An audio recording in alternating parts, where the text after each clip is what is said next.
तो 4 दिन पहले यानी कि 2 जनवरी 2025 को मॉडॉक स्टूडियोज ने अपने सुपरनैचुरल यूनिवर्स, जिसमें स्त्री टू, भेड़िया, मुंजिया जैसे मूवीज आती हैं, उसका ऑफिशियल स्लेट अनाउंस किया 2028 तक। इस साल से लेकर के 2028 तक हर साल 2 मूवीज आएंगी इस यूनिवर्स से, और 2028 में आखिरी 2 मूवीज आएंगी जो इस यूनिवर्स की इन्फिनिटी वॉर और एंड गेम होंगी। सबसे पहले इस साल यानी कि 2025 के दिवाली में हमें देखने को मिलेगी आयुष्मान खुराना और रश्मिका मंदाना स्टारर थामा मूवी, जहां पर वैम्पायर्स की कहानी हमें दिखाई जाएगी, जैसा कि हमने पहले ही देखा है स्त्री 2 के पोस्ट क्रेडिट सीन में, जहां बस भास्कर बोलता है कि दिल्ली में कुछ ऐसे नव आ चुके हैं जो नसों में दांत गाड़ कर खून चूस जाते हैं। तो देखना इंटरेस्टिंग होगा कि हमें इसी मूवी में भेड़िया वर्सेस वैम्पायर, जो पॉप कल्चर में, फैन फिक्शन में इतने सालों से लड़ाई चलती आ रही है, इसी मूवी में आएगी या फिर आगे के आने वाले किसी और मूवी में।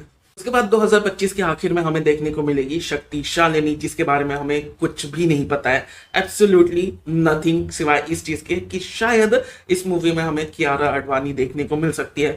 जहां तक नाम की बात है, शक्ति शालिनी, जहां तक सुनकर लगता है, पढ़कर लगता है कि ये 2 लड़कियों की कहानी हो सकती है। कैसी तरीके से जो पोस्टर है इसका, उसमें एक आंख हमको देखने को मिलती है, तो कहीं ना कहीं हमें देवी या फिर ऐसा कुछ रिलेटेड देखने को मिल सकता है इस मूवी में। अभी तक कोई श्योरिटी, कोई लीक नहीं आया है कि आखिर ये मूवी किस बारे में हो सकती है। उसके बाद अगले साल यानी कि 2026 के अगस्त में हमें देखने को मिलेगी भेड़िया 2।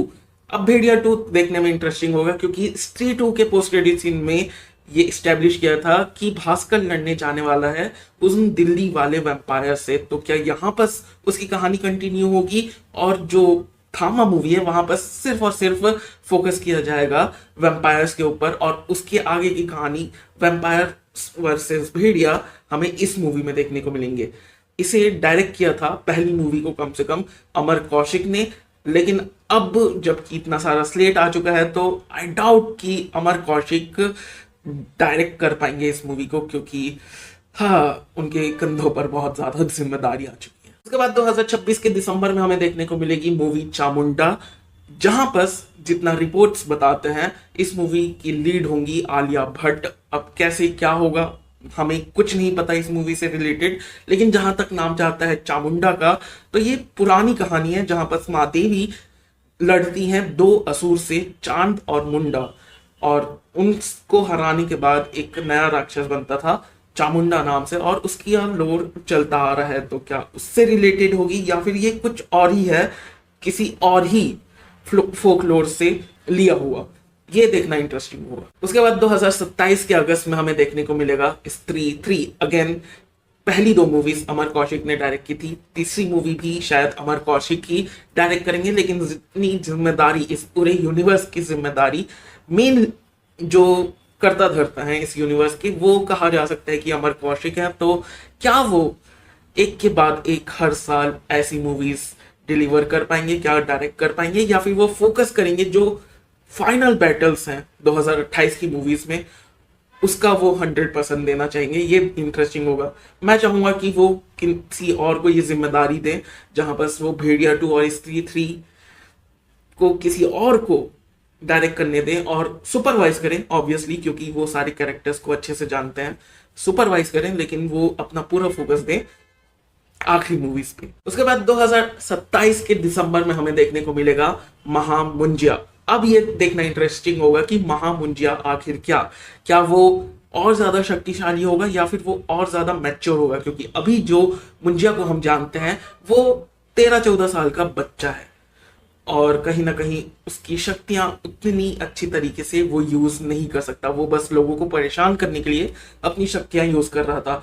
तो क्या उसको थोड़ा मैच्योर होते हुए दिखाएंगे इन एज, या फिर उसकी शक्तियां और ज्यादा बढ़ेंगी, वो और कंट्रोल वे में अपनी शक्तियों को यूज कर पाएगा? ये देखना इंटरेस्टिंग होगा। बाकी तो लेट्स सी। और आखिर में 2028 के अगस्त में हमें देखने को मिलेगा पहला महायुद्ध। मूवी का नाम ही है पहला महायुद्ध, जहां पर ये सारी चीजें, जितना भी आईपी है, वो सब एक साथ आएंगे और एक सिंगल आइडेंटिटी से लड़ेंगे।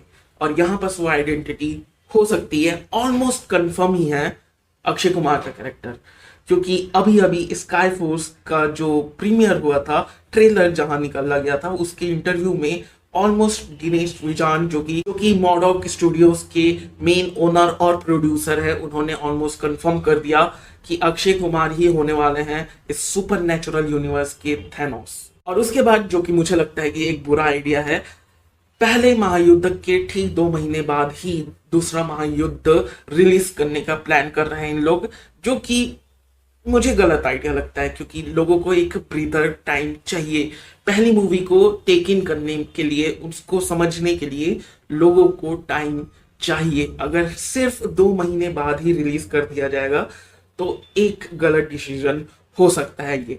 मैं चाहूंगा कम से कम 6 महीने का तो डिले या फिर गैप रखा जाए इन दोनों मूवी के रिलीजेस में, जो कि बहुत अच्छा डिसीजन होगा मॉनेटरी वाइज, कि इन लोग कमा भी पाएंगे। बाकी तो प्रोड्यूसर्स की मर्जी है, डिस्ट्रीब्यूटर्स इन लोग आपस में देखेंगे, मैं तो कौन ही हूँ। बाकी मैं एक्साइटेड हूँ, इनके पास प्लान है। अब देखना ये इंटरेस्टिंग होगा कि क्या ये एग्जीक्यूट इस सारे प्लान को अच्छे से कर पाएंगे या नहीं, क्योंकि अगर किसी एक मूवी में भी डिले या कुछ गड़बड़ी हुई, आने वाली बाकी मूवीज में भी अफेक्ट पड़ेगा। तो ये देखने वाला होगा। बाकी I am excited, I am looking forward to it. Diwali में मिलता है इस थामा मूवी के साथ और देखते हैं कि आखिर इन्होंने बनाया क्या है। बाकी मिलते हैं अगले वीडियो में, तब तक के लिए बाय, और सब्सक्राइब करो क्योंकि सब्सक्राइब करना बहुत जरूरी है। Okay bye.